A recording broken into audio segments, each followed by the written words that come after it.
Agora que terminamos Gênesis 9 e assim todo o nosso estudo sobre a Arca de Noé, teremos duas aulas especiais falando sobre o fato de que a arca foi encontrada.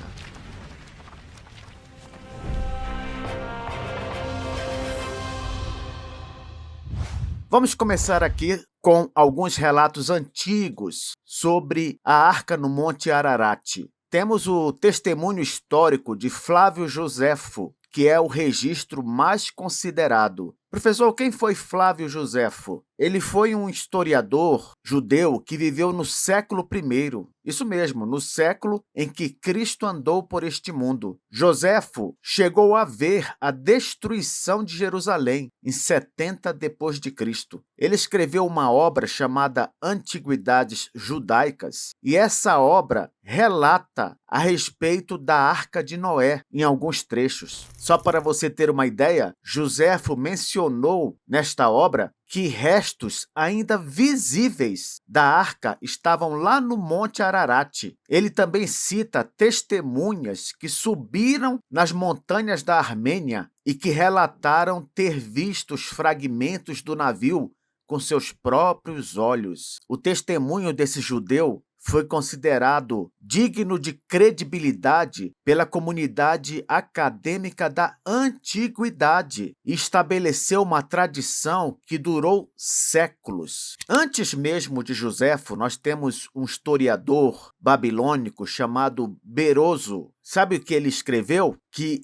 peregrinos relataram ter visto restos do navio lá na Armênia, próximo ao Monte Ararat. Observe que os relatos de Beroso são anteriores aos de Joséfo em mais de 3 séculos. Sim, 3 séculos antes de Joséfo, ainda antes de Cristo, já havia relatos de pessoas que tiveram contato com a arca. Marco Polo, o famoso viajante veneziano, no século 13 depois de Cristo, em seus registros de viagem, relatou que pessoas afirmavam ter visto a arca no Monte Ararat durante as suas expedições pelo Oriente. Ou seja, enquanto ele estava viajando pelo Oriente, chegava ao seu conhecimento relato de gente que estava tendo contato com a arca no Monte Ararat. Esse relato de Marco Polo estimulou a busca durante a Idade Média pela Arca de Noé, fazendo surgir várias expedições aos montes do Ararat. Na era moderna, já no século XIX, final do século XIX,